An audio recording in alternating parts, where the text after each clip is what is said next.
Ryan, we are going to dive in today into sort of an overview of the Notre Dame offense. And we know what the expectations are. The expectations are to go out and build an elite offense, right? That's it, right? An offense, what I mean by elite? Does it have to be averaging X amount of points, X amount of yards per play? No, for me, an elite offense for what in the context I'm using here is, are you good enough to go out and win a championship with that offense?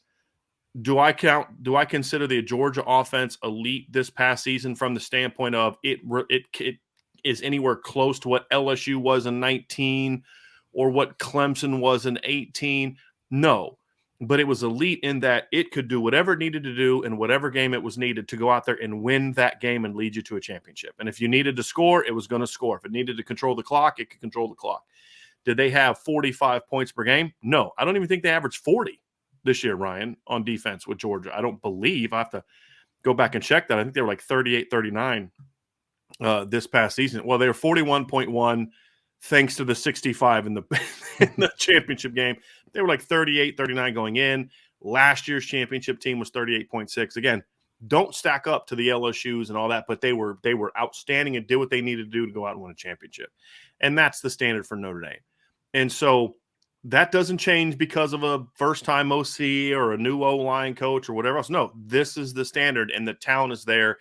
I'm starting to get fired up about this offense. I'm going to be honest with you, Ryan. And today we're going to talk about 5 strengths that we perceive this offense to have going into the spring.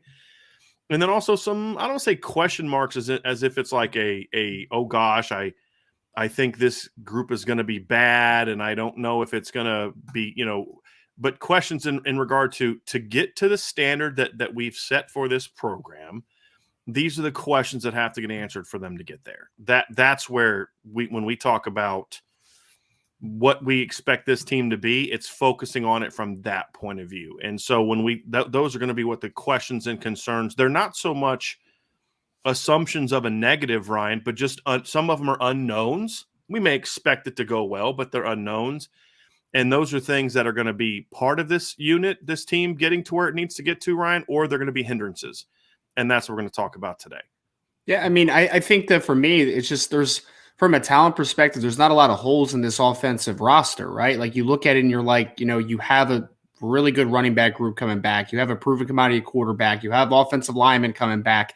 There's some questions to be answered, and I know we'll talk about this a little bit later as far as like the pass catchers are concerned, but like it's not for a lack of talent. It's just for a fact of proven production that's coming back, right? Like that's kind of where we are with this whole conversation. So it's exciting, man. And it's one thing where I think you coined it perfectly, Brian, in the fact that there have been way too many Notre Dame games during my lifetime, and especially over the last few years, where I'm just like going into a big game. I just am hoping that the offense can keep pace and that maybe they have a chance at the end, right? And the good football teams, the Alabamas in 2020, like we mentioned a little bit, the LSU in 19, there was never a question of, can that offense keep pace? Can they make a big play? We needed to make a big play. You need that type of trust in one another, right? And there's no excuses. I know we're going to talk a lot about, first year coordinator, new coaching staff, and there's going to be some transitional period here. There is going to be.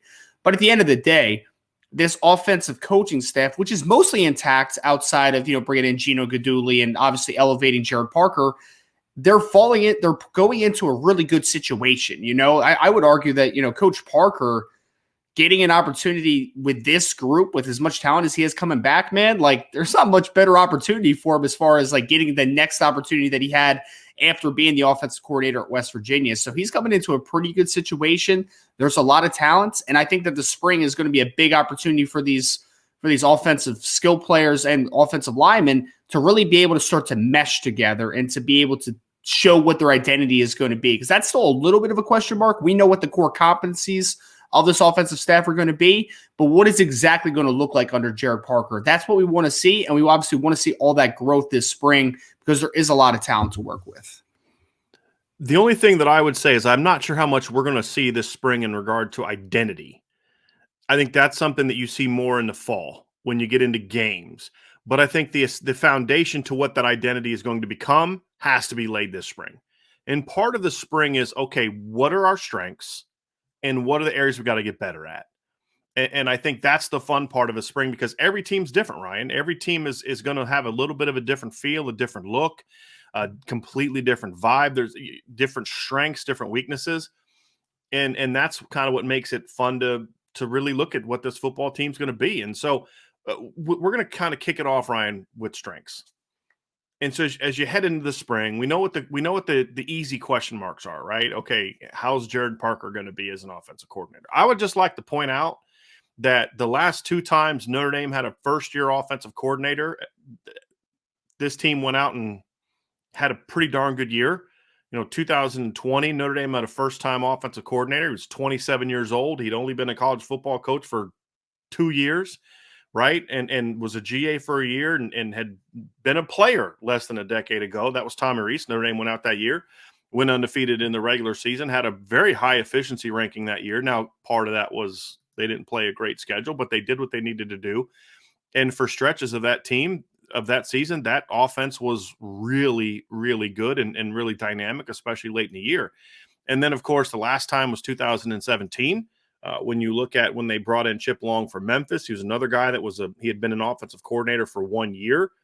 And a lot of people didn't know who he was. They were coming off the 4-8 season. And then Notre Dame goes out that year and goes 10-3. And was in a very impressive 10-3 when you consider the teams that they played that year. Notre Dame, I think Brian Kelly he's a very small number of top 15, top 25 wins in his career at Notre Dame, and a lot of them were during that season.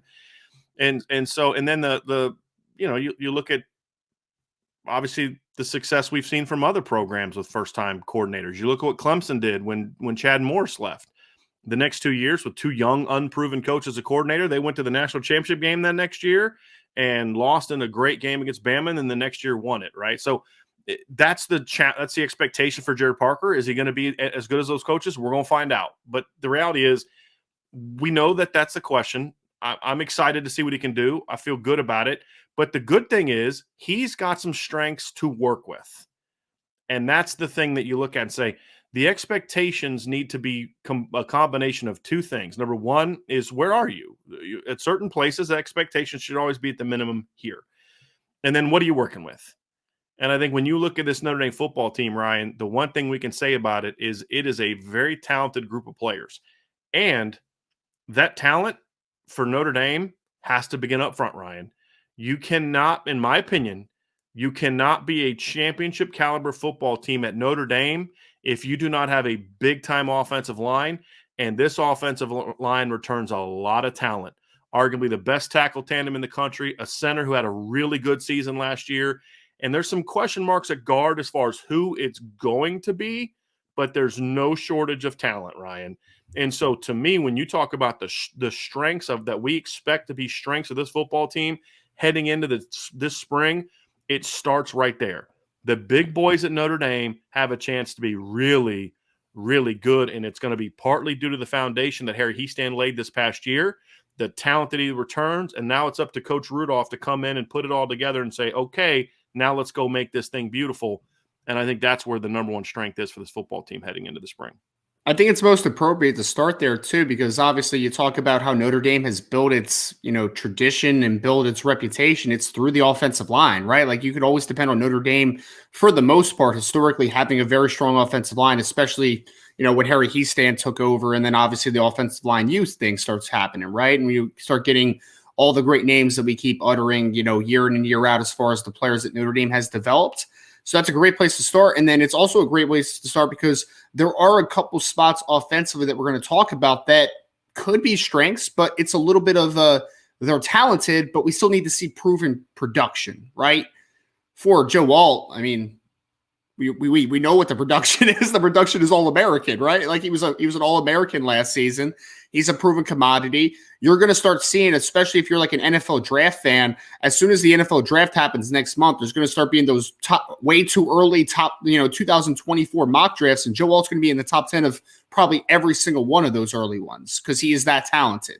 Having him, and then not to mention, there's a decent argument that although Joe Alt is your best offensive lineman on this team right now, the most talented guy on the offensive line might be his counterpart at right tackle in Blake Fisher, who had a really nice end of the season last year, a later stretch of the season. I thought he was very dominant down the stretch. And if he's able to now transition that from, flashes early to more consistent play late and able to take a next step forward in 2023, then we're talking about it's going to be hard for any offensive tackle duo in college football to even have an argument against that, because the God-given ability of Blake Fisher, if he takes a step, combined with Joe Alt already being what Joe Alt's being and possibly taking another step forward, which is very possible for him, on top of Zeke Correll being a very solid player on the interior at center. And then, hey, guess what? We got guys like Billy Shrout and Andrew Kristofic and Ty Chan and some really talented dudes that are going to be gutting it out to be the starting guards inside. So proven commodities at both tackle and at center. Arguably the best left tackle in all of college football. Arguably maybe one of the breakout stars this year at right tackle.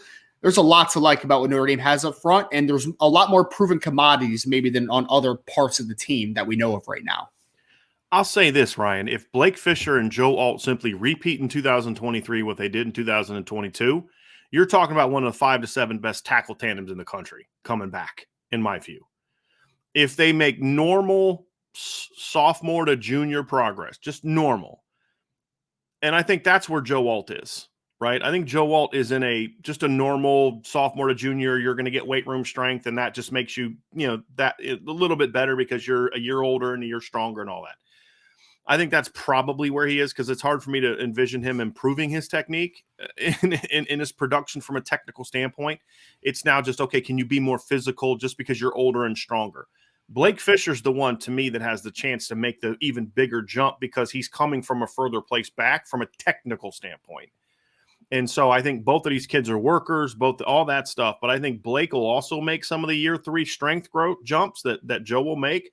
But it's more of the technical improvement. There's just not a lot of technical improvement needed from Joe Alt. I mean, there's little things, sometimes his punch can get a little wide and, you can, the reset a little bit, but he's just so long, he's able to make up for some of those. And those are minor nitpicks with Joe Alt, technically. And so Blake could end up making a big jump. And that's what's needed to me. And that's what I've said before. Blake's the key to this whole thing, in my view. Blake making that jump in year 3, Ryan, is the thing that's going to determine whether this offensive line can truly be like elite, like Joe Moore Award winning elite, or is it just a top 5 to 10 group? Now, that's still very good, but they need top 5 to be truly the foundation of an elite offense, in my view. And we've seen it at Notre Dame in past years. The 2020 offensive line, prior to all the injuries, was a top 5 unit, and it fueled that undefeated season. The 2018 offensive line, not quite as much a top 5, more top 10, but then we also saw that unit. We saw what happened to that unit in the Cotton Bowl, where it just couldn't play to the level it needed to. In 2020, I thought the offensive line more than held their own against Alabama. In 2018 against Clemson, they didn't. 2017 offensive line was that way. The 2015 offensive line was elite. The 2012 offensive line was really good. It was probably in that middle ground between 2018 and 2020. But those years where Notre Dame's had its best seasons, the offensive line has been borderline top 5 unit, in my opinion, with the exception of maybe 2012. But they were elite on one side of the ball, or one side of the line, at least, and you could look at that. So it's an easy recipe, Ryan. This line has to be elite for Notre Dame to be a championship unit. And Blake Fisher, to me, making that jump, and he's more than capable of it. Look, Blake doesn't have any issues, Ryan, from a work ethic standpoint, from a toughness standpoint, from a football IQ standpoint. He gets all that stuff. It's just he's still young for an offensive lineman. You just don't see a lot of guys at his age, as redshirt freshman, playing a ton the way and being counted on the way he was counted on. And so it's like, my point is sometimes, Ryan, I think we maybe expected a little too much of it. And then when you talk about the fact he's next to Joe Alt, who's the same age, you're like, well, why isn't Blake there? 2 completely different universes. NFL dad, not NFL dad, at his position, And so to me, I think Blake has a chance to make a big jump, and he was still a pretty solid player last year. But if he makes the jump, I think you and I think he's capable of that. Right there makes this offensive line, in my view, arguably one of the top 5, just even with all the questions that it has at other spots. Well, and I think the thing to remember about Blake Fisher is I know you obviously watched his high school highlight tape, right, Brian? I mean, that guy was playing everywhere. I mean, there were some clips of him playing center, like he was playing all over the offensive line. He's your starting left tackle going into 2021. Like he wasn't a right tackle, obviously, leading up to that season. This past year was kind of the first time outside of the bowl game at the end of the 2021 season where Blake Fisher was strictly a right tackle all the time. So I think that not even just the sophomore to junior year jump, not only just the age jump that he's going to have now being like 21 to, about 20 to 21 years old. He also has now going into his second year of playing the same position for an entire offseason going into a season. So I think that that's going to be big maturation for Blake Fisher as well. And man, if he hits near his upside, just if Joe Alt stays the same that Joe Alt was last year and Blake Fisher takes a big jump, unit could be special, man. I mean, I would argue that if that happens and you get just good guard play, you don't need excellent guard play. If you just get good guard play and everybody just gets a little bit better of the returning guys coming back. I mean, Michigan just lost a couple of their key offensive linemen from last year, right? Who were the Joe Moore Award winner. I think Notre Dame has a chance to be the best offensive line in college football if they put it together. Now, that's a big if. They have to mature. They have to take that step forward. But I think my point is that there is a crazy amount of talent to work with for if you're Joe Rudolph coming in, having that year under Harry Hiestand as well, as far as like really honing in on the technical side of the game, now transitioning to Joe Rudolph. I think that is a very good situation for him to fall into, and I think Notre Dame has a chance to be a special unit if they put it together. We'll talk more about the guards down the road. We're going to have a position battle breakdown coming up probably Thursday, I think is where I'm looking right now. Tomorrow we'll talk a little bit about just the strengths and questions on the defense, and then Thursday we'll dive into some position battles, and of course guard's going to be a big part of that conversation. So that's why we're not going to spend a ton of time on it now. But the one thing I will say, Ryan, is you feel somewhat comfortable with the play of the guards. Number one, I think that was an area where I always liked the guard play at Wisconsin. It was an area I always felt that's an area where I felt Joe Rudolph did a really nice job, was with sort of the centers and the guards I felt were always pretty good, and when they weren't good, they had athletic concerns. The other part is obviously the talent is there. I mean, and it's not, if this guy doesn't pan out, you're in trouble. It's not like we talk a lot about Billy Schrauth. If Billy Schrauth's not as good as we think he is, it doesn't make or break the offensive line at guard. He can make it, but he's not going to break it. If you got to trot Michael Carmody and Andrew Kristofic out there next to your starting guards, there's a lot of teams that would love to have that problem. You know what I'm saying? Those are two good football players. Or if it's Tai Chan or Rocco or right, you know what I mean, right? Like that's the point. The margin for error at guard is pretty wide right now. Yep. And that's where I think it gives you a really healthy feeling about where the offensive line is. Before we move on to the next position, just a reminder, we will have a mailbag after our football 101. So if you have some questions, go ahead and start throwing those in now, and we'll get to those after the mailbag is over. Ryan, next I want to talk about the backfield. Notre Dame is loaded in the backfield, in my opinion. And now the backfield here, I said it specifically that way for a reason. We're not talking about running backs. We're not talking about quarterbacks. We're talking about all of it, the backfield. And that matters because football is still, Ryan, very much, there's the exceptions. LSU was a bit of an exception, right? But football still, you got to be able to win in the middle. And even, I would say, even that 2019 LSU offensive line they didn't play up the middle a ton, but they could win up the middle when they needed to with Lloyd Cushenberry and some of those guys they had up front in the offensive line. But they just didn't play that way a ton. But still, a lot of football, you've got to be able to play good up the middle in the pass game and the run game. And that means quarterback play. That means running backs, and Notre Dame's loaded there. You had already kind of alluded to earlier, Ryan. You're talking about one of the best running back groups in the country coming back. You're 5-6 deep. And there's literally 5 guys at running back of the 6 that were graded as 4-star recruits by at least one service. The exception, I believe, and I'm going to check that now, Ryan, I believe the exception to that is Logan Diggs. I believe he was the exception. I don't think any – I'm going to check real quick. I know I had him as a 4-star, but I think a lot of others had him as a 3-star. And so I'm just going to check his ranking real quick. Yep, he was a consensus 3-star recruit. We now know that our 4-star grade of him was much more accurate than that. He's the only guy that didn't have a 4-star grade by at least somebody. And so if you're a recruiting rankings person, you have that. If you're someone who cares more about talent, okay, that's an easy one. Very talented running back room. We'll talk about that, Ryan. But also a big reason for my expectations for the jump next year is not running back room. They had a loaded running back room last year, and there were games where it didn't matter because the running backs can only do so much. Notre Dame has not had quarterback play that is championship caliber in a while. And there's been here and there spurts of it. Ian Book showed some spurts of it. Jack Cohn showed some spurts of it.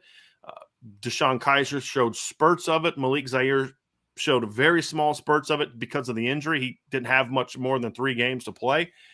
Everett Golson showed spurts of it. Jimmy Clausen was probably the last quarterback that I felt had a whole season where he kind of played that way.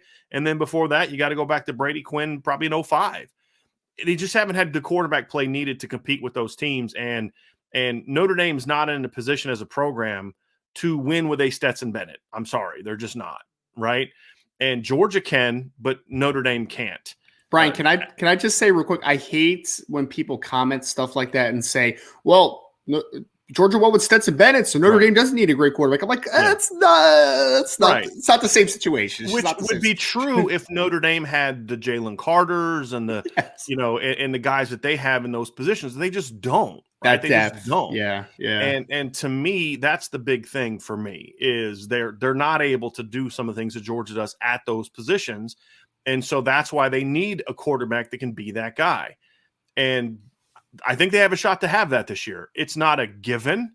Sam Hartman has got to prove a lot. Tyler Buckner has to prove a lot. But between the two of them, you feel like they've got a shot to have that. Now, when I talk about Sam Hartman, Ryan, it's if Sam Hartman plays this year the way that he did in 2021, if he's the exact same guy that he was in 2021, Notre Dame is going to be very, very hard to beat. Very hard to beat with a couple of exceptions, right? And that's something that we've talked about. At times, he can turn the ball over in some tough spots. But the difference is at Notre Dame, he's not going to be asked to do the things there that he was at here that he was asked to do there in regard to put this team on your shoulders and go carry it. Because if you don't play well, we can't win. That's the pressure that was always on Sam Hartman. He doesn't have that pressure at Notre Dame. So to me, I view him as a guy that we've already seen him play at a level that if he just repeats that for periods of time at Notre Dame, this team's going to be great. And then we saw that from Tyler Buckner to a degree. He's got a lot more to prove. He's got to not turn the ball over as well. But the margin for error now at quarterback is so significantly greater than it was a year ago. The experience at quarterback is so significantly greater now than it was a year ago. I expect the quarterback room to be by far the most improved from last year from a production standpoint. Take out the one game against North Carolina, but really the one game against South Carolina where the quarterback play was dynamic. I thought against North Carolina, Drew Pine did a nice job of just getting the ball where it needed to go to against a pretty bad defense, right? Yes. But when you look at what Tyler Buckner did against South Carolina, where he just kind of put the offense on his shoulders, he was able to lead them to 45 points and 558 yards despite throwing three picks. Yeah. That says about says a lot about how dynamic he is and what this offense is capable of without Michael Mayer when they have really big time quarterback play. And I think that's something that gets me fired up about this football team going into there. The backfield is absolutely loaded. And again, man, like I always go back to Georgia for some reason because, they're the back-to-back national champions, right? Like that's who teams are going to try to emulate and, probably not very successfully all the time. But I mean, Brian, the biggest difference between Georgia and everyone else right now is just the depth that they've accumulated, man, at every single position now. It just feels like they're so deep everywhere. Well, running back's a position where I would say Notre Dame is on par with anybody in college football, man. Like they have that deep of a running back room. You are looking at, on most teams, Audric Estime is your bell cow, right? He's your every down back. Give him the rock. On a lot of teams, Logan Diggs is your bell cow, every down back. You have two of those dudes, and not to mention, then you start getting into Chris Tyree, who is one of the fastest players in all of college football and dynamic when he's used in the right way.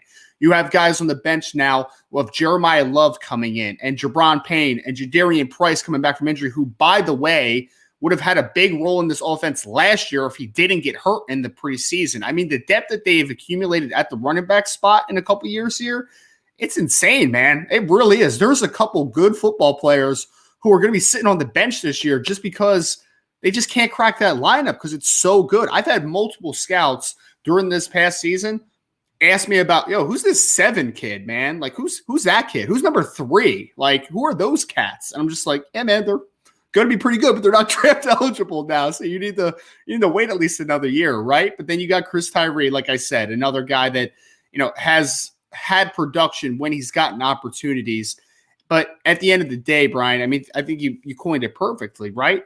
The outlook of the quarterback position from one off season to the next is so dramatic how much this shift has happened, man. Last year we're like, okay, we think Tyler Buckner's going to be really good if he can stay healthy. Cool.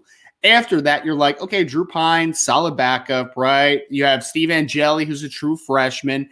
We're sitting here and like Sam Hartman, who was the ACC all-time leading touchdown passer. I mean, again, I just keep putting that out there because, like, I don't think people talk about that enough. He threw 110 touchdowns in his career. And you also have Tyler Buckner coming back. You also have Kenny Minchie coming in, who I know, at least both of us are very high on as a quarterback recruit, and we think that he could be a very good player at the next level. And you also have Steve Angeli. I mean, you in the bowl game, you were one bad play away from Steve Angeli being the quarterback. And now Ron Paulus III being the number 2. Right. And now you're in a battle this offseason of Steve Angeli potentially being the third quarterback, but having the battle to be that third quarterback. Right. Like, it's not just going to be handed to him at the end of the day. He very well might end up being that guy. But ultimately, man, the depth of both running back over the last couple of years, but then quarterback just this past offseason, it's dramatic how quickly things have turned around, and you have to be excited about it. You have to be, because this is the best I have felt about those positions together in a few years now, as far as like proven commodities, guys that are good football players. Logan Diggs is a good player. Audric Estime is a good player. What Sam Hartman is. Those things, and that matters in this type of transition.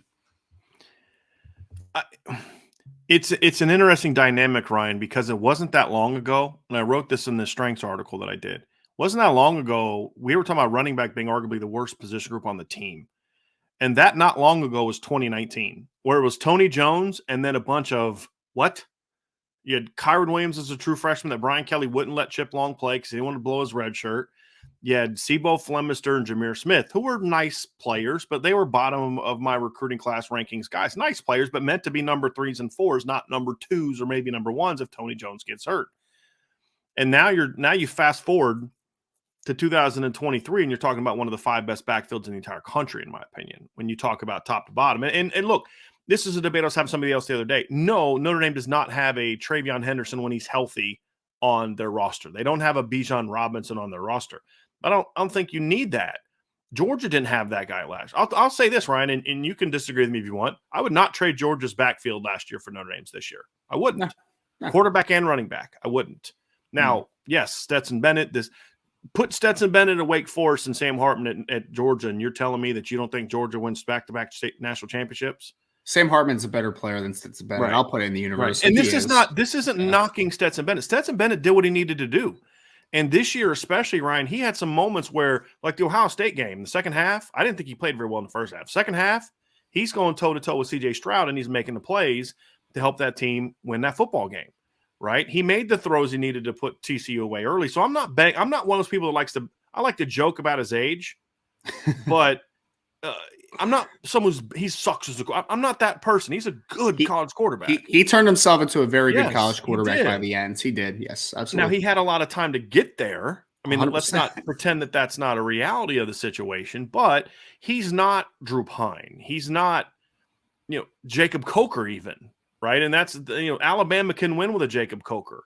They can win a championship with a Greg McElroy. Notre Dame can't. That's a reality. And so they need a big-time quarterback, but then also to have the running back depth with that offensive line. Because if you have an elite offensive line, but then you don't have a really good running backs, or you have a great running backs, but not a great offensive offensive line, then you're not going to have a great running game situation.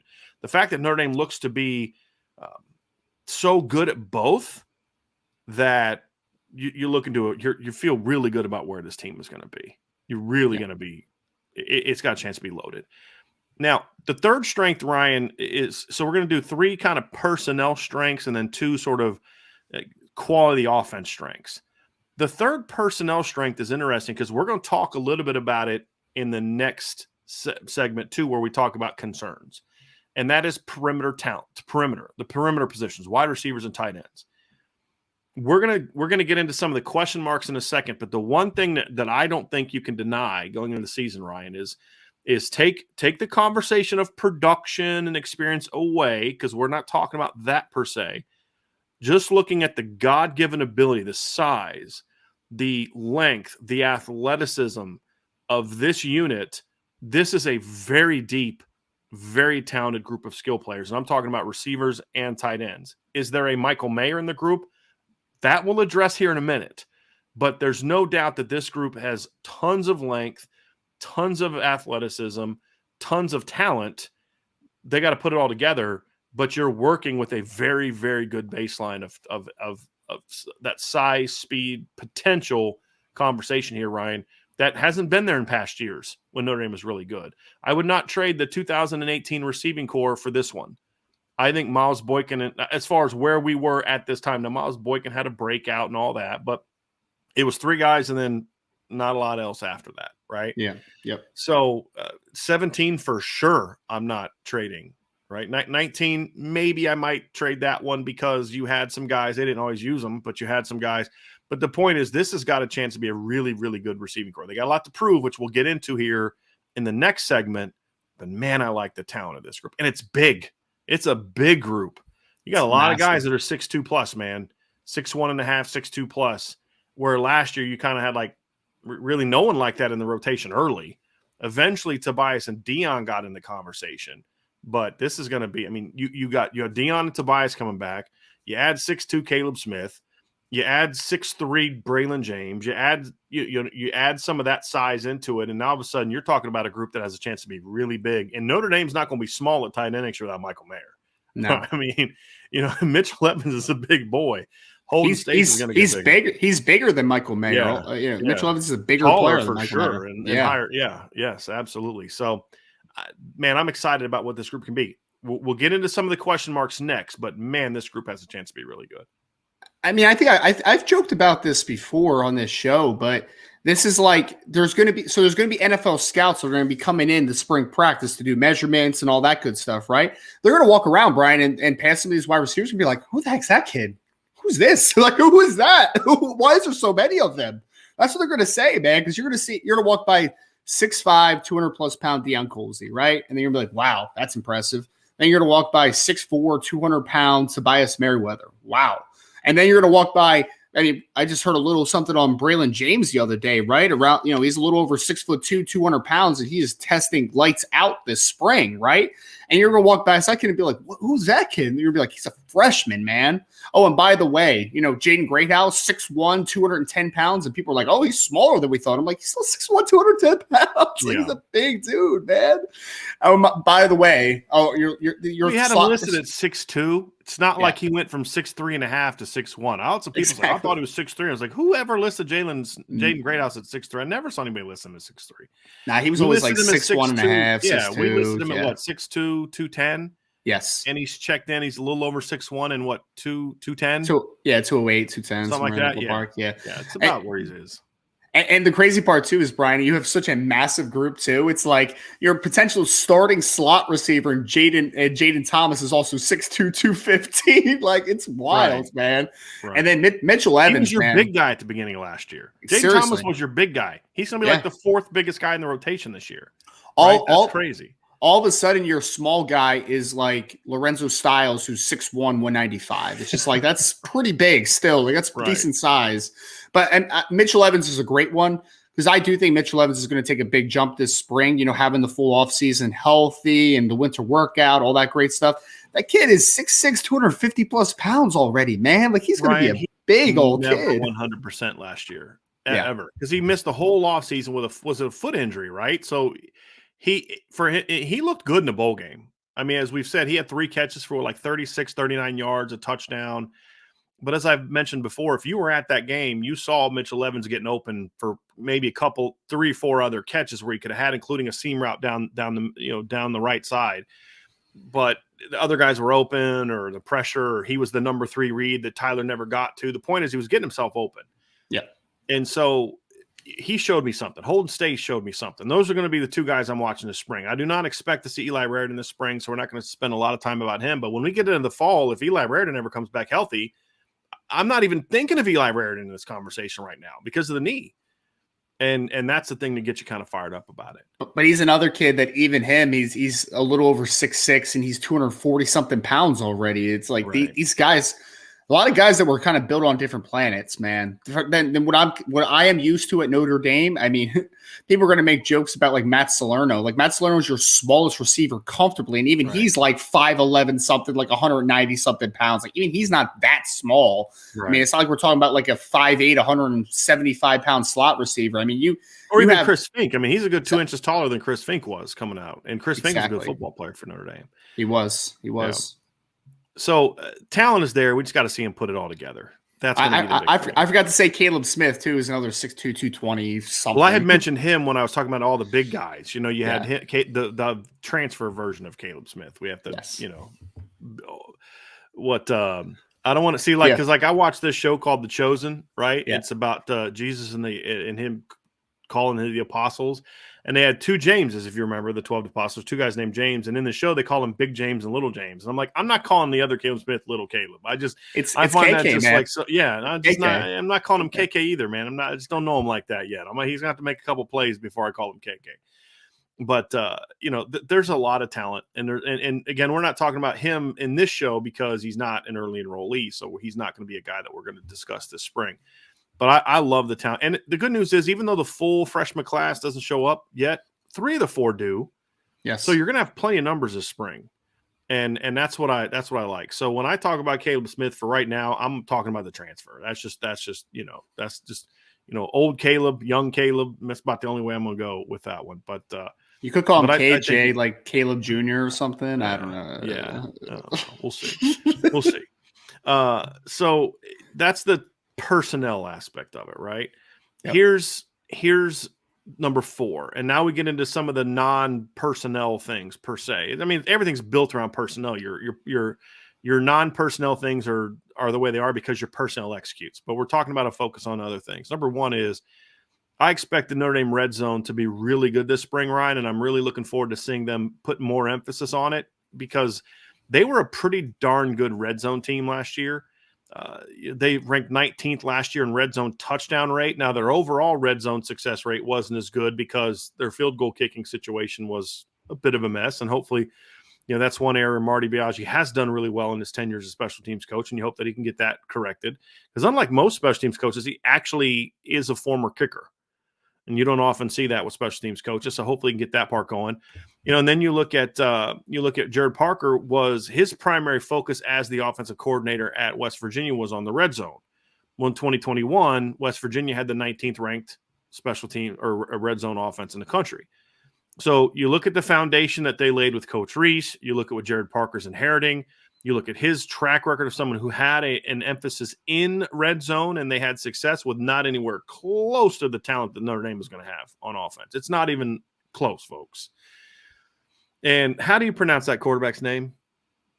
For West Virginia? Jared Dagey. Dagey. Okay. Yeah. Jared Dagey and Sam Hartman, light years difference. And that's no disrespect to Jared Dagey, but it's not even close. They're about the same size, if that counts. Maybe. Right. Yeah. So, I look at it, Ryan, and I say there's no reason for us to think that it's not going to get better because, A, it was really good last year when it came to putting balls in the end zone. The offense did everything it could when it got there to be successful. Maybe you close out on a few more touchdowns so your special teams doesn't have to be as effective, and you can improve on it for sure. But when you're 19th in the country and trips into the red zone ending in touchdowns, you're pretty good there. That's a strength of your football team. And so now the key is, okay, now you need to get to the red zone more often. That's the thing for this offense, right? Get there more often. But when they get there, they were pretty good. Yep. Then you have Jared Parker's experience. And the other thing that I think is going to help them too this year is, who are you as a defense focusing on in the red zone this year? We knew who it was last year. Yeah. And it was, if you could stop Michael Mayer, you had a chance to stop Notre Dame's red zone offense. You don't know who that guy's going to be this year. And I also expect the run game to be even better this year because of the experience and the maturity and some of the other things that we're going to see from those other guys. So I expect more balance. And that size we mentioned earlier, Ryan, that they didn't have early, they weren't using Tobias. They weren't using Deion Colzie. I'll be shocked and disappointed if we don't see more concepts to use the size of the receivers on offense. Now, that's, everybody has this thing of, you're 6'5", just throw them fades. Well, you can't always just run fades all the time, right? Because you're going to face some good teams that are good enough to take that away. So it's fades, it's getting those big guys in space with some movement, running more overs, more. I love mesh stuff in the red zone because you tend to get a lot more man in the red zone with a lot of teams than you do zone. It's using your size from the. I like teams that can wisely use their size from the slot. So running like outs and corners where you can kind of throw it up and have a little bit more room, where it's a lot harder to ride a corner route out of bounds than it is a fade. You can ride a fade out of bounds if you're a pretty good guy. Like Keely Ringo in the red zone, you're going to have a hard time beating him on a fade because he's so physical and he can just push you out of bounds. Cam Hart's a guy you're going to have a hard time beating for a fade. So when you face those guys, how do you have success with fade routes? Well, use guys to run them from the slot. Wide fades, corner routes, using those guys from slot positions, and then more backline stuff, I think, is another thing I'd like to see there. But remember, I used to love watching Brady Quinn on those backline routes, Ryan, because you're just like, it's coming, and there's nothing you can do about it because Brady had this really good skill of being able to throw the ball at like 10 feet high, just under the goalpost, knowing that Stovall and Samardzija were the only people on the field that could catch that football. And I'd like to see them incorporate some of that this year with Deion Colzie and Tobias Merriweather on those routes as well. So there's just a lot of different concepts where you have size, use it. Yeah. I think a guy that, from about the 12-yard line, 15-yard line, Jaden Thomas running wide fades from the slot could be really hard to defend. And so, and I'm looking forward to seeing what this red zone package could be. So even though they were 19th last year, Ryan, I think they have way more weapons, red zone weapons to work with this year, plus better quarterback play. That's why I say I'm excited about what this red zone offense could be. And then hopefully this spring they can really enhance it, which then puts pressure on the defense to actually not be terrible in the red zone, because they were literally the worst red zone defense in the country last year. Literally. And so hopefully if the offense can really focus on that this spring and continue to get better, it'll just by nature make the defense better as well. Everything about Notre Dame says that they should be really good in the red zone, to your point. Like everything about them. I mean, you mentioned the size of the receivers, right? Like we talked about Deion at 6'5". We talked about Tobias at 6'4". We've talked about Mitchell Evans at 6'6". You talked about Jaden Thomas at 6'2", 215. Caleb Smith at 6'2", 220. The freshman coming in. They have all the size outside. I mean, even Holden Stace is 6'4" as your potential second tight end, right? I mean, you have size all over the place, but also you have a powerful offensive line in theory. I think Notre Dame's offensive line, if anything, I think is going to be a very physical unit in 2023. And you also have, by the way, 227 pounds and 214-pound running backs in the backfield that can be like hammers in the run game. So you should be able to run the football, I believe, in those instances. You should be able to take advantage of your size. And I mean, I don't know, Brian, like there might be even a little bit of a package at times where you're like, hey, Tyler Buckner, you're in the red zone, dog, because what stinks in the red zone as a defense? Having to defend a running quarterback. That stinks, man. Yeah. It stinks. I could certainly see that as like maybe once you get inside the 10, especially.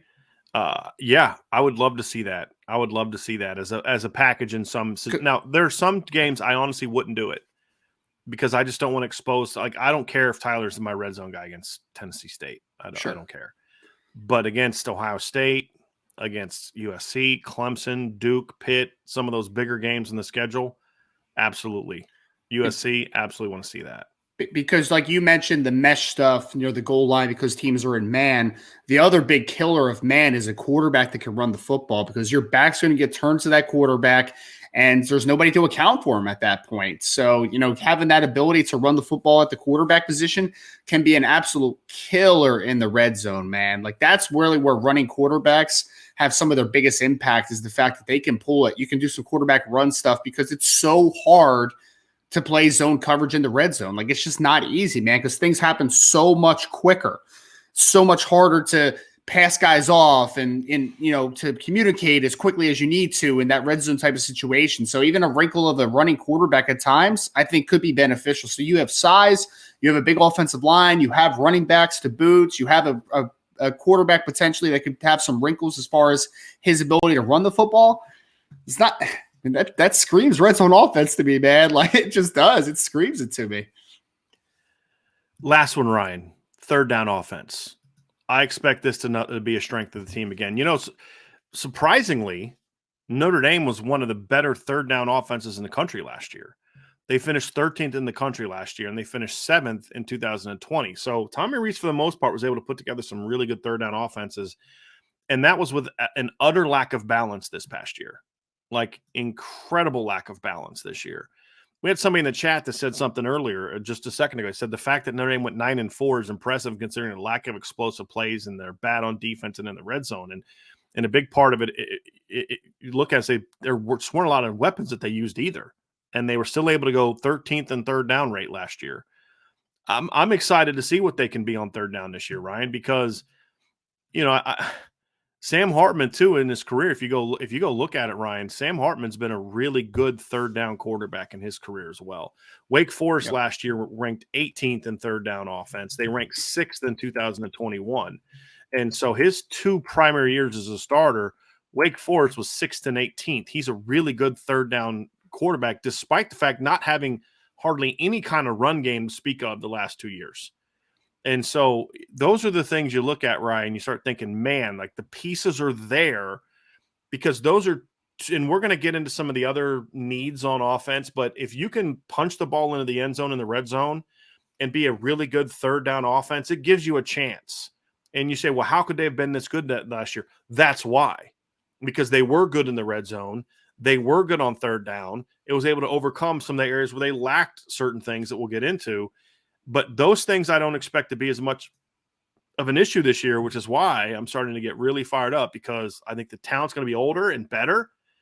You had like we said this, in the bowl game against South Carolina, the game where Notre Dame scored 45 points and had 558 yards of offense.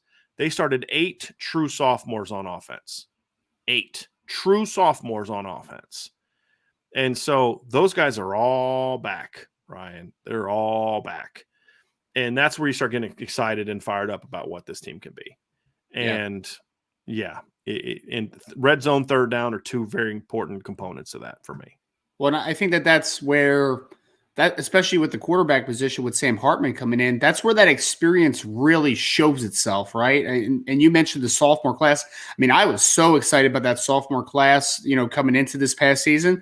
And I thought you saw a lot of good out of that group, the 2 offensive tackles, the 2 running backs, the Jaden Thomas at wide receiver, Mitchell Evans to end the season in the bowl game. You saw a lot of great things out of that sophomore class. But now, a year older, man, you're now looking and you're saying, like, if they broke out, just, if some of them broke out, obviously, as sophomores, but you could say, I mean, sophomore year to junior year, that's usually when the biggest jumps happen, man. That's usually when guys go from really good players to dudes really, really quickly. Now, adding that in, just a natural maturation on top of having a 6th-year senior at quarterback who's just kind of seen it, done it, and has had a lot of game reps, right? 110 career touchdowns. That's where the third down, that's where the red zone really comes in, because things happen so quickly in those types of situations, right? And you have to make quick decisions. I think Sam's kind of seen a lot of different things during the course of his career. So when you kind of combine all those things together, I think Notre Dame has a chance to be really good in those third down and those money downs and those crucial situations, because you have a signal caller that's been there, done that, and you have a lot of talent around him. So clutch catches, it's going to be a big thing. But again, we go back to that size, right? To make some of those clutch catches, we have seen in Sam Hartman's career, when he needed a big play, who's he going to? He's going to A.T. Perry because he's 6'4" on the outside. He's going to Jamal Banks because he's 6'3" on the outside. He's going to Donovan Green, who's 6'2", 210 pounds. Sam Hartman loves to throw to size. And I think in those crucial situations, even when Tobias Merriweather is covered, he's not actually covered. He's not actually covered. Deion Colzie, well, even when he's covered, he's not actually covered. Well, so in those money downs, I think it's can I add something to your point? That's a great point, Ryan. Yeah. But you didn't mention the guy on the roster who is by far the most proven at making plays in those situations, and it's Caleb Smith. You go watch his Virginia Tech film last year. How many phenomenal catches did he make down the field where he's blanketed? Yeah. Right? Because he doesn't have great separation ability. He's a good route runner at times, but he's not a real fast guy. He doesn't get great separation. He just is. It's the quarterback last year, and I'm sure they should have thrown it to him more. It's just one of those things where, dude, if you just put it where he can go get it, he's going to go get it. He's big, he's strong, he's long, and he has great concentration down the field. So even when he's covered, he's just another weapon that you just say, hey, dude, throw it up there and let him go get it. That's going to be an easy transition for Sam Hartman because he likes doing that, to your point. Now it's about getting the receivers comfortable with that and throwing it a ton. Like if I'm Sam Hartman, I'm throwing a ton of back shoulders and one-on-ones in spring ball. I'm forcing them to compete for the football. That's what I'm hoping that that's the conversation that Gino Gaduli and Jared Parker and Chancey Stuckey have with the quarterbacks are throw it to them. If they don't make it, if they don't catch it, if they don't go fight for it, we will talk to them about it. Your job is to throw the ball out there. Then we'll get on them about it because they need the experience doing that. Deion needs more work doing that. He showed potential doing it. I mean, the catch he made against USC for a touchdown was impressive, right? Yep. He's got the tools to do it. He showed he was clutch on third down last year. It's an experience thing. Tobias, it's an experience thing. I'm throwing them a million one-on-ones, back shoulders, contested balls this year on the perimeter, a million of them in the spring. Because if you can start catching those balls on Benjamin Morrison, and I don't know how much we're going to see at Cam Hart this spring. He may play all spring. I don't know. I don't know where he is with his shoulder rehab right now. But if Cam Hart plays and going into the fall when he is whenever he's healthy, whether it's spring, summer, fall, if you're going to be able to catch with any consistency those one-on-ones against those guys, then you can do it on anybody on your schedule, flat out, point blank. Yep. And so I'm every time Tobias Merriweather is in a one-on-one down the field with Benjamin Morrison, I'm going to throw him the ball and make him make a play for it. And say, how bad do you really want this thing, man? You know what's crazy too, Brian, is that you have all that size outside and you have a quarterback that is very adept with throwing the ball up and giving back shoulder opportunities. You know, one part that Notre Dame cornerbacks have struggled with at times, I think of like Troy Pride and even Cam Hart a little bit over the last couple of years, is playing the football in the air, man. Well, some of these quarterbacks better get to work on that, man, because I think there's going to be a lot of opportunities to improve that facet of your game. So that's the best part about spring ball is that stuff is going to improve the other side of the ball too, like the iron sharpens iron thing, right? Like if you're Benjamin Morrison, you need to go to work to cover guys like Deion Colzie and Tobias Merriweather every play because those are guys that, again, when they're covered, sometimes they're still not covered. Like that's kind of the foregone thing that we're going for. So it could help a lot of different areas of this team, not even just, the back shoulder game as far as like third downs and red zones and like those money type of plays. Well, I think the fact that Sam Hartman is going to have more tight end potential production is big too. I mean, you look at last year, Blake Whiteheart, 6'4" guy, decent size. I don't remember him being super, super athletic, Ryan. You'd be able to correct me. You've probably seen more of him than I do. He's okay, right? He's a nimble kid. Like he gets in and out of breaks pretty well, but he's not like straight line fast, really. Yeah. He had 24 catches for 295 yards. The other tight ends had a total of 9 catches. So you're talking about 33 catches from the tight ends. Yep. The year before, you had 28 catches from the tight ends. In the year before. I mean, so in 2 years, the Wake Forest tight ends as a group did not catch as many passes as Michael Mayer caught in 2022. Michael Mayer alone caught in 2022. And that was Michael Mayer's less year when it comes to production as far as catches. So I think that's going to be a big part of this too, is where a lot of his picks happened were over the middle of the field, thrown to some tight areas. And I don't know if being 6'4" as a receiver working inside is not the same as being 6'4", 245, 250 working in the middle of the field. I'm curious how that's going to impact Sam Hartman's game as well. I'm very curious how that's going to impact it.